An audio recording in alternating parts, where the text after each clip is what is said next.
do estudo sobre comunicação, ainda mais uma comunicação numa era de massa, ainda mais uma comunicação numa era de massa emburrecida, como o Alan bem disse aqui, diz mais respeito a palavras.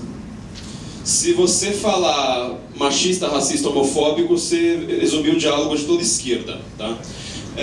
Quando eu comecei a fazer palestras, a gente estava com uma grande preocupação com a esquerda. Tá? Então era sempre esse medo de você parecer homofóbico com qualquer coisa, sabe como é que é?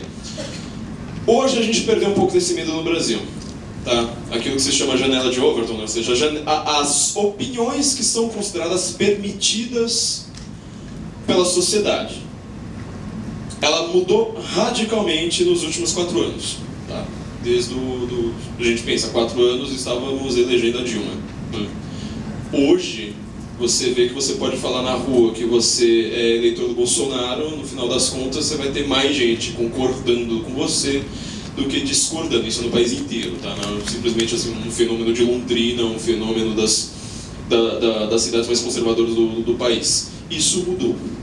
É por isso que eu posso começar pela conclusão. Porque hoje já não é mais um palavrão, tá? Hoje a gente não precisa mais ficar... Eu perdi a conta de quantas palestras eu fui fazer explicando o que era economia de mercado, o que era conservadorismo. A gente pode não ter definições perfeitas, cabais, conceituais dessas coisas, ou seja, aquele conceito é aquela coisa assim, mas tão fechada que você já consegue trabalhar, sei lá, em nível acadêmico até. Nós não temos ainda. Essas palavras, elas são móveis, são termos móveis, né? Você define o que é conservadorismo, cada conservador vai definir de um jeito.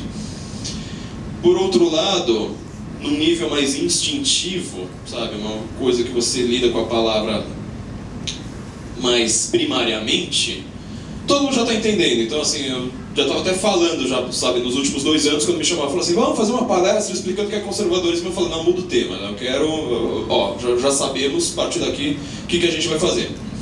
E a minha conclusão é a seguinte: em primeiro lugar, a gente não... Primeiro não, né? Por último lugar, a gente não precisa ter medo de ser chocante de novo, tá? Eu espero que o conservadorismo ele volte a ser chocante, só que agora em outro sentido. Quer dizer, eu não quero mais que a palavra conservador seja chocante. Eu quero que o que nós pensamos, que nós defendemos, volte a importar de uma maneira que domine o assunto. O que eu quero dizer com isso? Nessa semana, uma semana bastante curiosa para a gente falar sobre isso, nós tivemos 2 casos que eu acho que explicam o conservadorismo de uma maneira brutal, e brutal no sentido mais literal do termo. Quer dizer, a gente teve o caso do menino Juan, menino de 8 anos, há 2 anos sem ir para a escola para esconder o relacionamento da mãe, tá? Sequestrou o filho da família, se envolveu, a mulher se envolveu com outra mulher, conheceram numa igreja evangélica, por sinal, e teve o pênis decepado há 1 ano, tá? E foi esquartejado pela própria mãe. Só descrever isso já é uma coisa absurda pra gente, tá? Em compensação, nós estamos, se liga no noticiário, a gente está ouvindo sobre a mulher que o Neymar pegou há 1 semana, com todos os detalhes. Quer dizer, você já conhece todas as conversas de WhatsApp, todas as imagens vazadas, o vídeo, a declaração do advogado, a declaração do ex-advogado, a declaração do pai do Neymar, a declaração do repórter da Globo que foi demitido ao vivo no Jornal Nacional por causa disso. E o que você ouviu falar do Juan? Tá? A gente até ouve, assim, no sentido de você entrar no G1 e você ir lá e ver o que é que está acontecendo. Agora, você vai perguntar no meio da rua, assim, tipo, olha, você está sabendo do caso do Juan, não sei mais o quê? A chance da pessoa dizer que ela não está nem sabendo disso, ou simplesmente ouvir falar, vi lá, tipo, que coisa horrível. É chocante você pensar numa coisa dessas, tá? Isso explica o conservadorismo melhor do que qualquer coisa que eu possa explicar para vocês, tá? Quer dizer, a gente está numa sociedade que não adequa o sentimento à coisa. E quando a gente pensa que todos os modelos de governo, sei lá, se você vai numa palestra, você vai ler um livro a respeito de democracia, a respeito de sistemas de governo, de ciência política, de história, você tem uma tendência muito grande a não ler sobre essa questão. Quer dizer, você adequar o sentimento que um ser humano tem obrigatoriamente a um fato específico.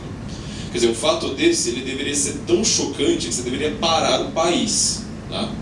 A gente lembra de casos anteriores, por exemplo, Liana Friedenbach, caso do Champinha. Você lembra do menino João Hélio, sabe? O menino João Hélio, para vocês terem uma ideia, eu lembro disso, quando a polícia conseguiu encontrar... A Veja disse isso claramente, mas os outros jornais não estavam discordando. Que país é esse que você não pode destroçar uma criança no meio da rua e depois ser pego pela polícia e a polícia te pegar pelo pescoço? Porque a foto que pegaram ali era literalmente pegando um deles pelo pescoço e ele sem nada, sem roupa nenhuma.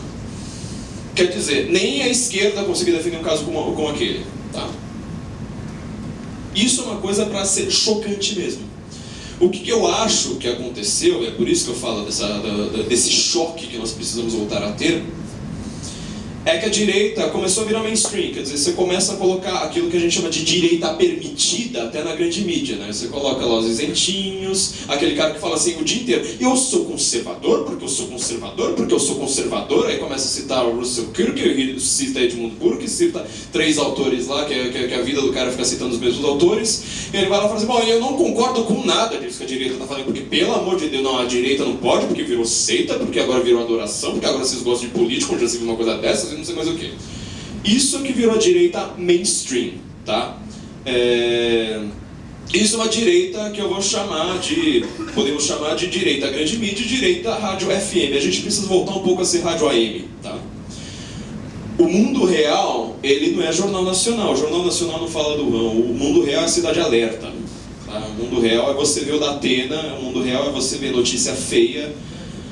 Porque se você for parar para pensar na estrutura de um programa como esses programas policiais que existem no Brasil, você vai chocar o mundo. Quer dizer, o cara, ele liga a TV,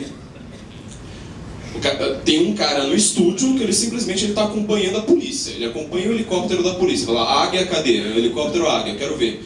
E ele todo santo dia, ao vivo, enquanto está passando o jornal, ele tem notícias horríveis para comentar. Você parou para pensar nisso? Quer dizer, o programa é ao vivo. Ele acompanha a polícia e sempre tem uma notícia horrorosa para o cara comentar. Se você para para pensar nisso, quer dizer, há um mercado de notícias horríveis impressionante. É isso que nós precisamos voltar a lidar. Quer dizer, a gente precisa parar um pouco de falar só de Brasília e falar da vida real. E a vida real é Cidade Alerta. Tá? Não estou falando que o Datena seja uma pessoa lá... de direita, inteligente, qualquer coisa, foi filiado ao PT, votou na Dilma, etc. Estou falando que o programa dele é a vida real, tá? O programa assim é feio, não é todo mundo engravatado, não é discussão. Você já reparou que desde o começo deste ano, em 2019, a gente teve uma notícia que se chama Reforma da Previdência? Tira a Reforma da Previdência, você vai ver que o substrato de todas as outras notícias que você viu sumiram. Por que você fala em Rodrigo Maia?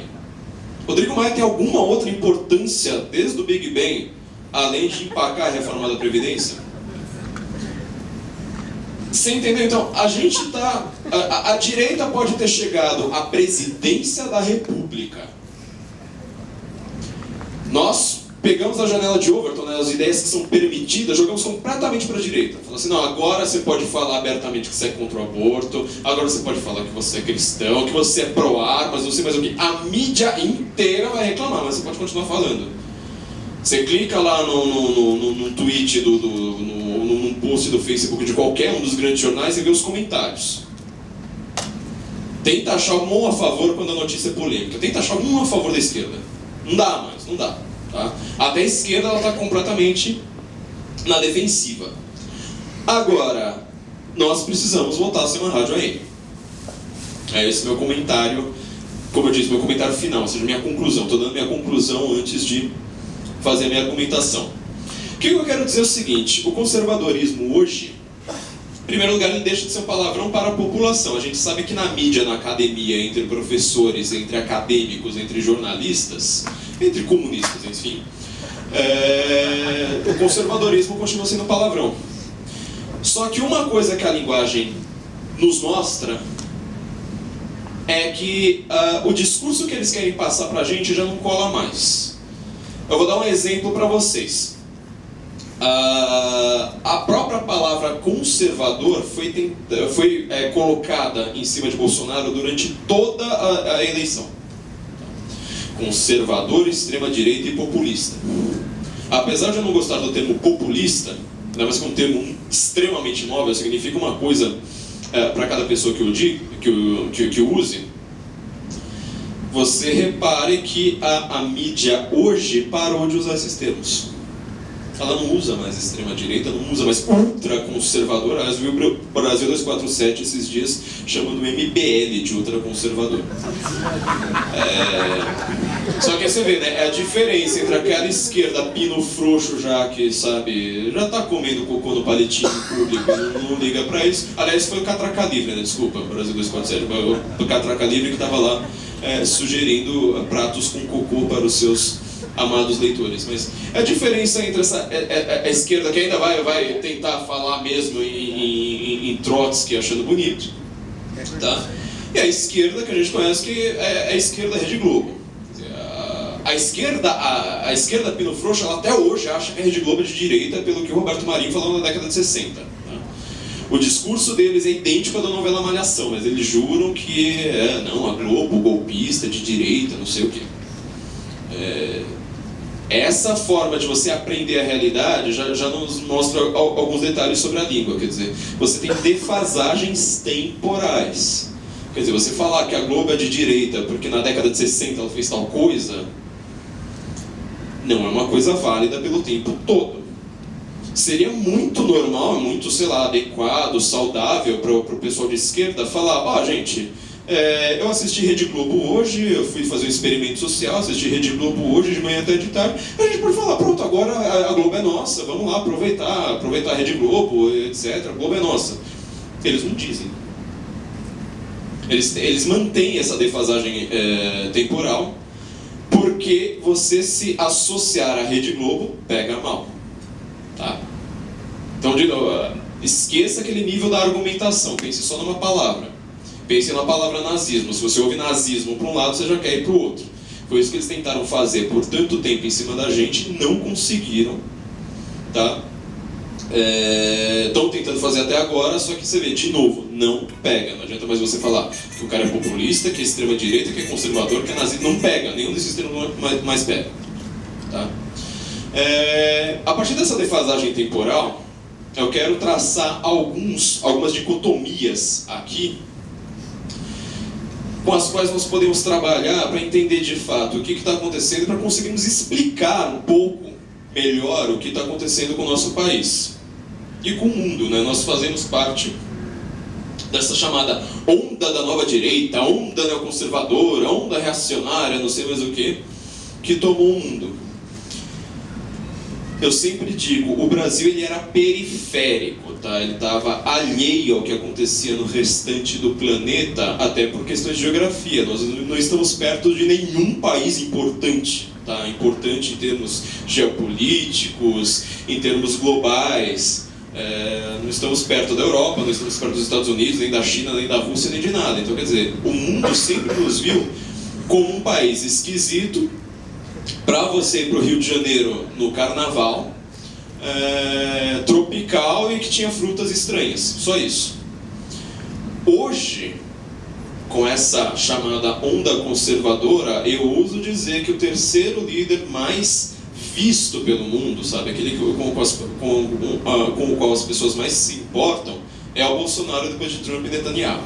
Quem lida com geopolítica, tá, tem que saber. Eu quero saber o que o Trump pensa, eu quero saber o que Netanyahu pensa, eu quero saber o que o Bolsonaro pensa. O Putin, ele não, você não consegue decifrar a mente dele. Dos três que você consegue decifrar, o Bolsonaro chegou ao terceiro lugar. Quer dizer, Temer, Dilma, nem o Lula conseguiu fazer uma coisa dessas. E olhando que o Lula, economicamente, a entrada dele no cenário era muito importante para a geopolítica. Quer dizer, um cara que controla o celeiro do mundo, e que ele de repente vai jogar o país completamente para a esquerda. Todo mundo queria saber, falar, não, por que isso? Hoje, eu lembro que a posse do Bolsonaro estava muito próxima, acho que questão de um dia de distância da definição do Brexit. Estava todo mundo querendo saber o que a Theresa May iria dizer. Você via as capas de todos os jornais internacionais, assim, inclusive os europeus, tinha uma notinha sobre a Theresa May lá em cima. Tá? Então você vê como é que a gente está importante. Essa defasagem temporal já nos mostra uma dicotomia, quer dizer, existe o velho, existe o novo. Existem ideias velhas, existem ideias novas. Quando a gente é conservador, a gente tende a pensar já, tipo, então nós gostamos das ideias velhas. Bom, pelo menos é isso que as pessoas pensam, simplesmente pensando na palavra conservador, sem buscar o substrato, sem falar assim, mas por que alguém, algum dia, teve um pensamento político, por que isso foi chamado de conservador, o que eles queriam dizer naquele momento, o que eles queriam conservar naquele momento, será que é a mesma coisa que é hoje, etc, etc. Quer dizer, é um nome de batismo. Tá? Algum momento ali na história falaram, vai existir esquerda, vai existir direita, vai existir conservador, progressista, assim por diante. E no final das contas, o que significa isso? Não dá para você simplesmente pegar o nome de batismo e analisar. Conservador naquele momento específico significava, a gente tem aqui um modelo de sociedade em que a gente não quer o novo modelo que está sendo imposto, que naquele momento era a Revolução Francesa. Tá? Cortar a cabeça de todo mundo, no final das contas cortaram a cabeça até dos próprios cortadores de cabeça.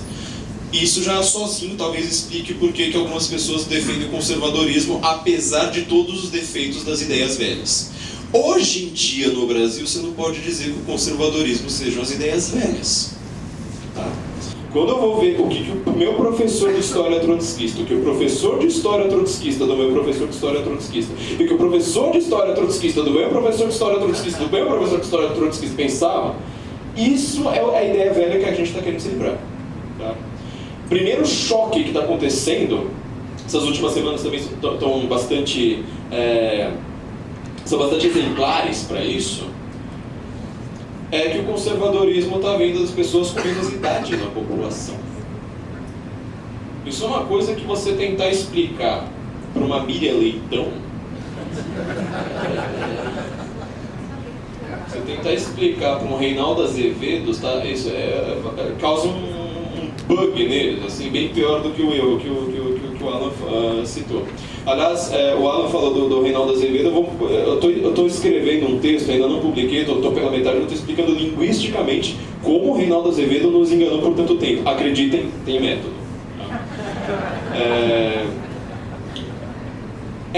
Esse pessoal novo, tá, que está chegando, você repara no Congresso, você repara na eleição do Congresso, na eleição do parlamentar deste ano. Sobretudo na Câmara Baixa. Na senador, você geralmente já precisa ser um pouco mais velho para você tentar ser senador. Mas eu acho que a gente nunca teve um congresso com tão pouca idade.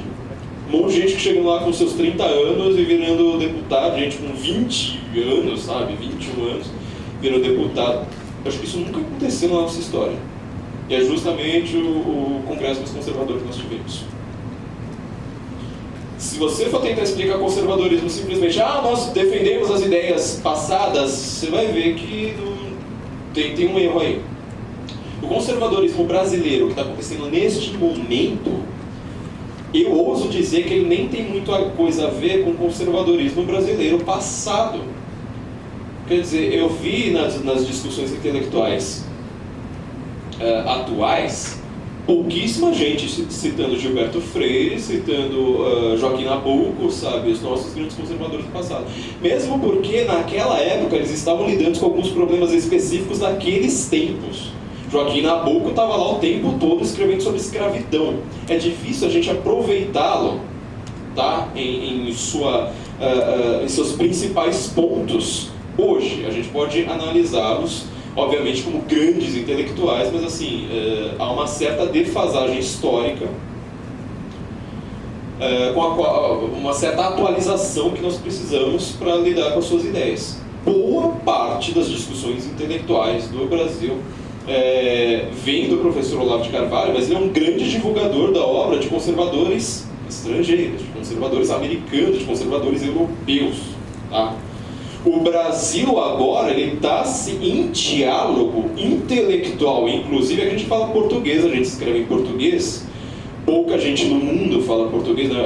Apesar de ser a 7ª língua mais falada do mundo, é a 7ª língua mais falada do mundo por causa do Brasil, por causa do tamanho do Brasil. Mas nós estamos agora já entrando numa discussão intelectual com o restante do mundo. Tá? E a gente está pegando isso de autores de fora. Por isso que as pessoas com menos idade, os mais novos, estão virando conservadores. Quer dizer, você entra no colegial, não, já sou velho, né? Entra no ensino médio. Entra no ensino médio. Você começa a ouvir o seu professor de história, com aquela velha explicação sobre desigualdade social. Tá? Eu sou uma pessoa que eu me preocupo, acho que por eu gostar tanto de linguagem, eu sempre me preocupo muito se as pessoas estão falando alguma coisa chata. Se você quiser ser chato, é só você repetir sempre o mesmo termo. No dia que a esquerda descobrir isso, talvez ela consiga ter alguma sobrevida, porque você não consegue ficar repetindo sempre as mesmas palavras e parecer muito inteligente. Desigualdade social pode ser um fenômeno ruim, não sei mais o que, eles não dão uma explicação adequada, só que eles começam a usar isso para tudo. Tudo, tudo, tudo. Hoje em dia, homofobia, racismo, machismo. Tá? Você repara, todo seu amigo de esquerda, antes de estar errado, ele está chato pra caramba. Ele começa a ficar chato no meio dele, tá? Essa é uma coisa muito séria, porque você vê que assim, qualquer discussão que você tem com o cara, você pode falar de música, você pode falar de futebol, você pode falar de qualquer assunto, ele consegue colocar a palavra machismo no meio. Isso enche o saco, tá? Se tivesse certo, já estaria enchendo o saco. Você imagina estando errado. Então as pessoas começam a buscar outras, entram no ensino médio, ouvem aquilo, fazem, não, eu vou buscar outras fontes. Com o Google, com as redes sociais, ficou muito fácil para a direita mostrar, olha, existem N explicações além dessa que você me deu. Esse é um conflito entre o velho e o novo. Um outro conflito que eu dou, estou falando aqui da posição do Brasil perante o mundo, é um conflito entre a periferia e o centro. Tá? O Brasil sempre esteve na periferia dos acontecimentos do mundo, já falei que ele mudou bastante por conta da eleição do Bolsonaro. A economia brasileira vai ter um choque muito grande. Agora, isso não é o tema do que eu quero dizer, né? Mas assim, a gente basicamente tinha uma ligação imediata do Brasil com alinhamento com a China e com os países árabes. O Bolsonaro, com uma bela ajuda, vamos dizer, não só intelectual, mas quase de guia moral do Vaticano, que não faz uma política conservadora, faz uma política externa, que a gente pode dizer basicamente socialista já há muito tempo, não é de hoje. Não importa o Papa que você colocasse lá, todo mundo que cuidava da política, sobretudo política externa do Vaticano, não eram pessoas alinhadas à tradição da igreja. Tá? Você pensa num Papa extremamente conservador, um Papa que é adorado pelo mundo inteiro, um Papa que derrotou o comunismo, como São João Paulo II. Toda vez que ele vinha para o Brasil, a primeira coisa que ele falava era reforma agrária. Quer dizer, era um desenho de política que não era feito por ele. Este é ajuda intelectual do Vaticano, de gente ali, não sei quem é, eu não conheço a política do Vaticano, mas que jogava o Brasil para a esquerda. Com o Bolsonaro, você fez um desenho completamente diferente já no seu primeiro dia. Quer dizer, você faz um alinhamento muito mais próximo de Israel, dos Estados Unidos, que nunca foram nossos parceiros comerciais, tá? E pensando, olha, o que a gente vai fazer com a China? A gente tem um monte de negócio lá, todo o nosso agronegócio está indo para lá, só que a gente vai ter um redesenho. O Brasil agora importa para o mundo. Quem acompanha algum grande site internacional de notícias na sua língua original, pode ser italiano, francês, alemão, ou o que quer que seja, quem acompanha antes da eleição do Bolsonaro e depois, você vai reparar que assim, é quase impossível não passar um dia com alguma notícia do Brasil. Só que há uma questão muito importante para a gente, até curioso eu falar isso em Londrina especificamente, que é o seguinte: Nós vivemos num tempo que muitos pensadores já chamaram de aldeia global, por causa da internet. Isso significa o quê?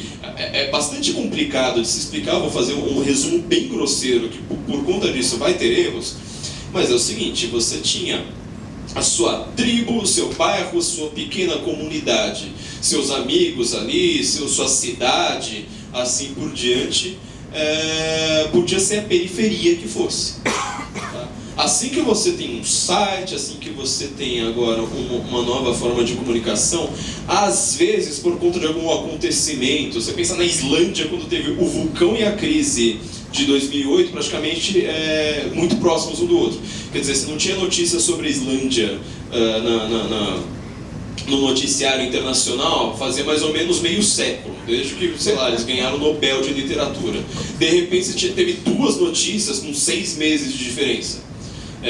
Aquilo que era uma aldeia, de repente estão todos os olhos voltados para ali. Além disso, você ainda tem uma comunicação entre essas aldeias, tá? Então, quer dizer, você não precisa necessariamente, sei lá, no caso do Brasil está no eixo Rio-São Paulo, você não precisa estar em Nova York, você não precisa estar em Paris para ser visto. Só que, por outro lado, a eleição do Trump mostrou isso absurdamente bem. A grande metrópole, aquilo que não seria uma aldeia, ela acaba formando uma bolha. Quer dizer, o que a metrópole pensa, o que o Brasil profundo pensa, o que a América profunda pensa, não estão em acordo. Eu vou dar um exemplo aqui para vocês, que esse aqui me chocou quando fizeram isso comigo, tá? É o seguinte, vocês lembram, faz uns 2 anos, morreu um cantor sertanejo num acidente de carro?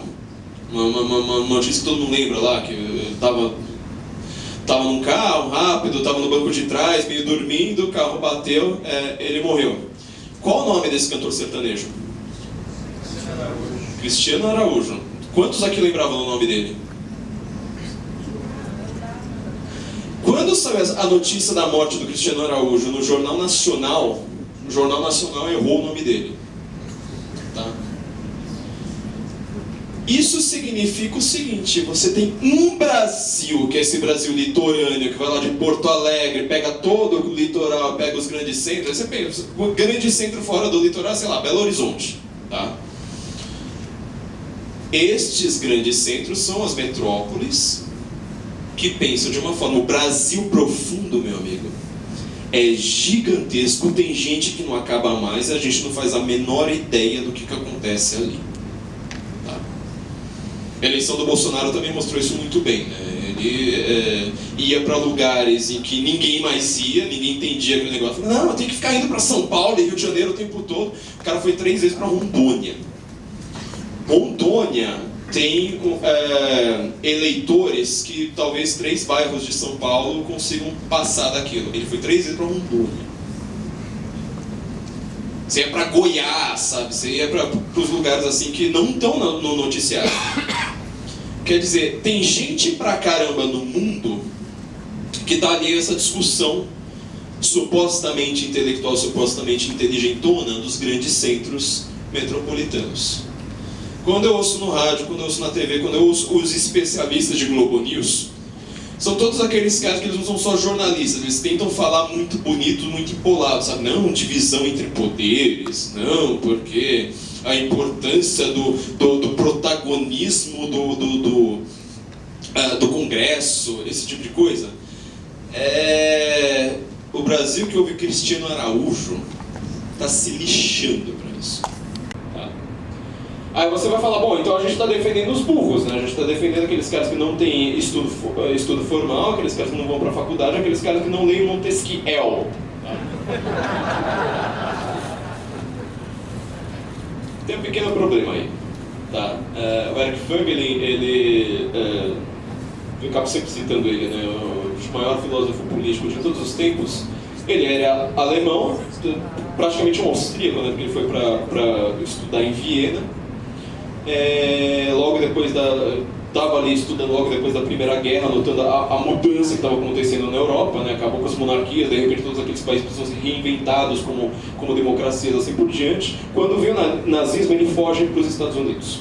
Então ele estava ali no epicentro das discussões intelectuais na Europa. Quer dizer, a Europa, você anda pouquinhos quilômetros, já tem um outro grande centro. Tem Viena, tem Roma, tem Munique, tem não sei mais o que. Quando ele vai para os Estados Unidos, ele escreve um livro, né, The American Mind, justamente a respeito disso, ele percebe uma diferença intelectual muito grande. A Europa passou muito tempo como uma autocracia, quer dizer, o governante ele não tinha uma necessidade de representar o povo da mesma forma que você faz uma democracia. Você representa praticamente a ideia do país, né? A minha família fundou esse negócio aqui, eu sou um Habsburgo, fundei a Áustria, eu preciso representar a ordem deste país. Os intelectuais europeus tinham uma mania, sobretudo quando eles eram maus intelectuais, de ficar em discussões abstratas lá, pensando lá no meio do nada. E aquilo ali também não tinha nenhuma ligação com o povo, com o austríaco que vivia ali. A Primeira Guerra acabou mostrando o choque para eles. Falaram assim, mas peraí, vocês estão querendo que o próprio povo vão lá pro fronte morrer em trincheira por uma coisa que vocês não estão nem aí para eles, que vocês vão contra o povo? Faz o menor sentido. Quando ele vai para os Estados Unidos, ele percebe justamente o contrário. Ele fala assim, mas peraí, os grandes intelectuais americanos, o George Washington, Thomas Jefferson, etc., e o que o redneck lá no interior do Illinois pensa? São basicamente... ele fala de uma maneira brilhante, o outro fala cuspindo. É basicamente essa a diferença. Quer dizer, a ideia do senso comum nos Estados Unidos era muito grande. O intelectual americano estava completamente afiado, tá, ao povo. Eu não preciso citar o Marco Antônio Villa, mas compare o ao Olavo de Carvalho. Tá? O Olavo de Carvalho é um intelectual americano. O que o Olavo de Carvalho pensa, ele demonstra isso com vários argumentos, etc., com muitos palavrões no Facebook. Tá? Mas o que ele pensa, o que o Zé das Couves pensa na esquina a respeito de direito penal, é uma coisa. Você vai ver o Marco Antônio Villa, você vai ver os nossos ministros do STF, eles estão numa discussão intelectual. No caso do STF, sabe lá Deus em que língua, que não tem o menor respaldo no povo.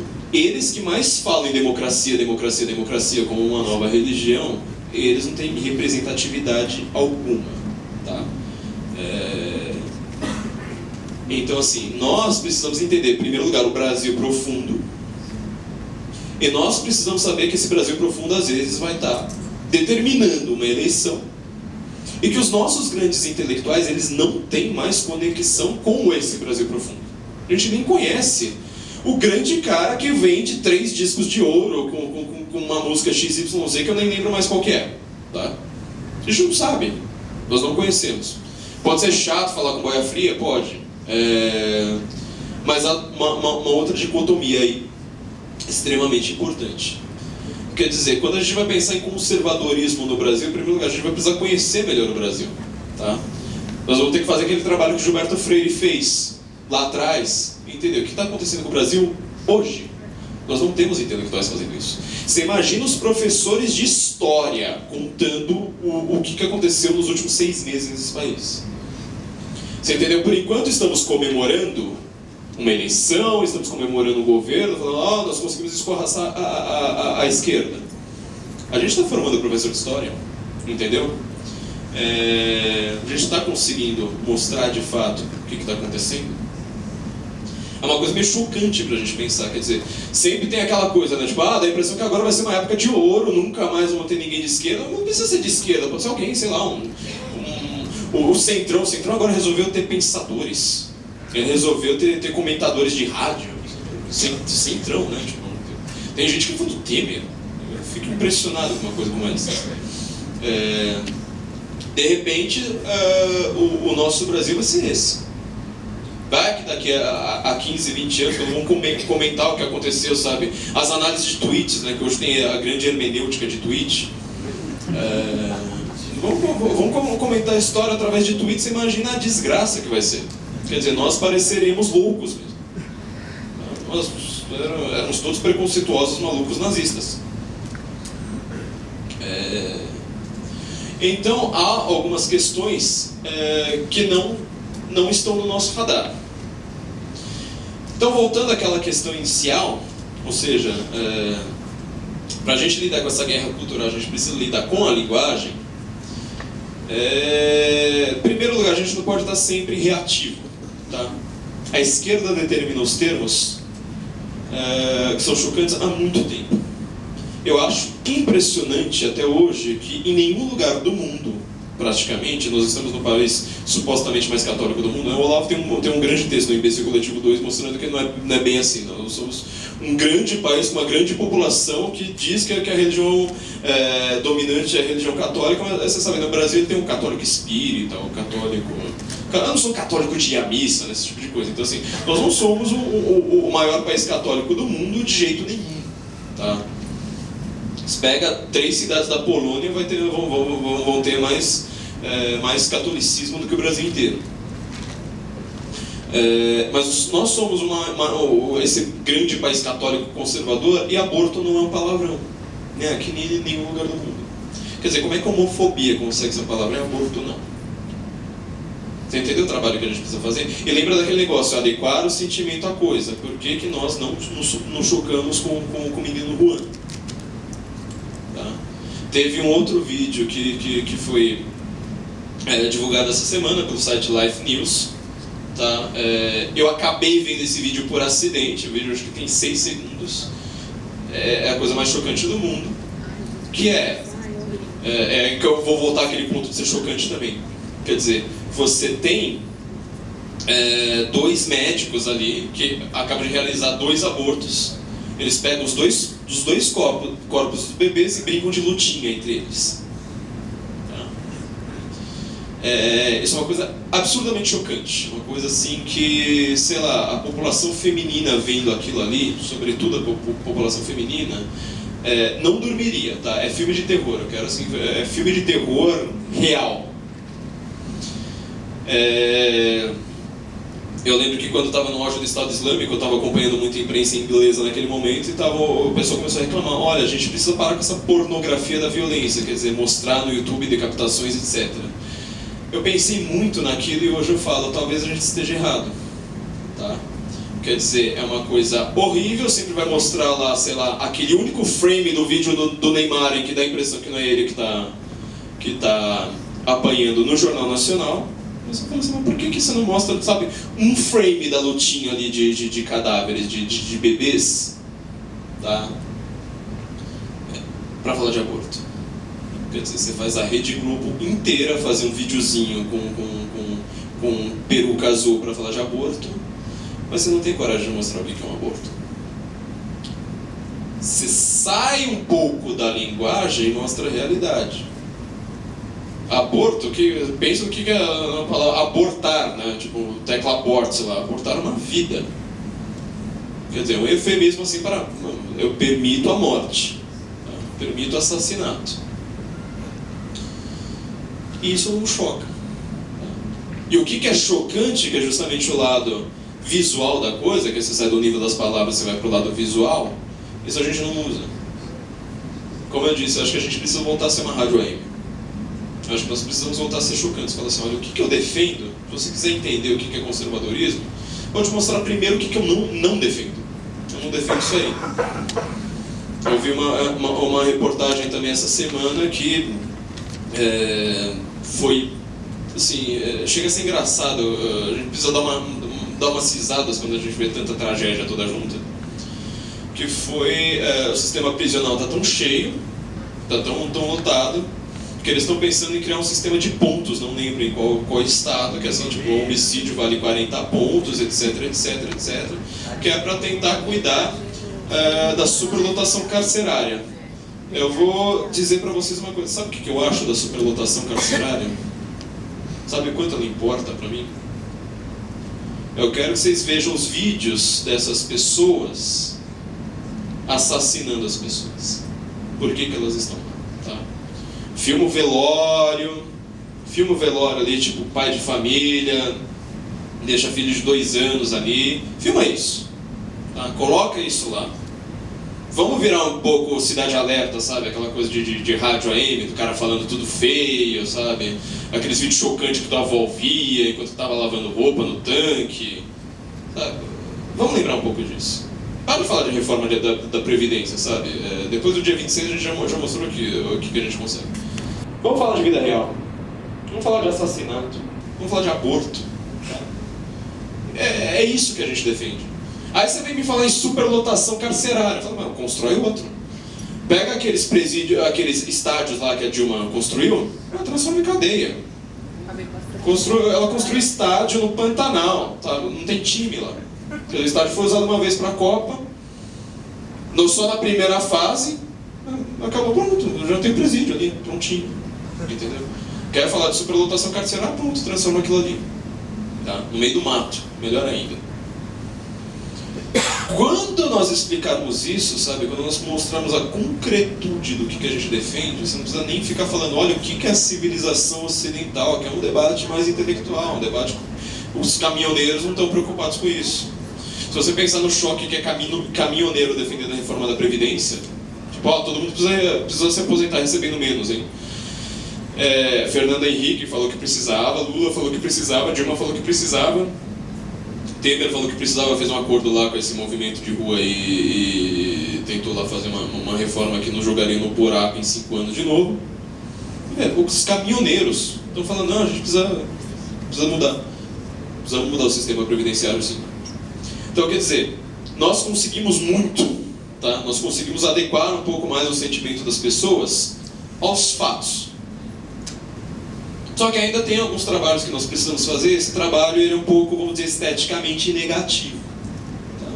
Eu acho impressionante que você tenha grandes jornais, ou sei lá, pensa num site que a gente possa fazer, um grande canal do YouTube, alguma coisa assim. A gente não mistura as duas coisas, quer dizer, você tem que lidar, sabe, com ente, você tem que lidar, sabe, com filosofia abstrata. Só que nós no mesmo momento, com o mesmo sentimento, com o mesmo ser, nós precisamos lidar com o menino Juan. Nós precisamos lidar com o fato de que se pega cadáveres abortados e brinca de lutinho, e brincam de lutinho. Tá? Isso aí faz parte da mesma realidade. A gente não precisa lidar com isso, tipo, olha, acontece ali, mas não vou nem ver e tal. Joga isso para a primeira página. Eu não conheço uma feminista que seja capaz de assistir um aborto. Até aquelas que fazem aquelas performances com sangue, não sei mais o que, na hora dela ver, assim, de fato, saber ouvir chorando, moedor de carne, saber o que é uma solução salina, saber o que é um aborto por desmembramento. Você entendeu? Então a gente precisa voltar a ser rádio AM. Esse é meu comentário a respeito da linguagem. Queria ouvir vocês, então. Muito obrigado, gente.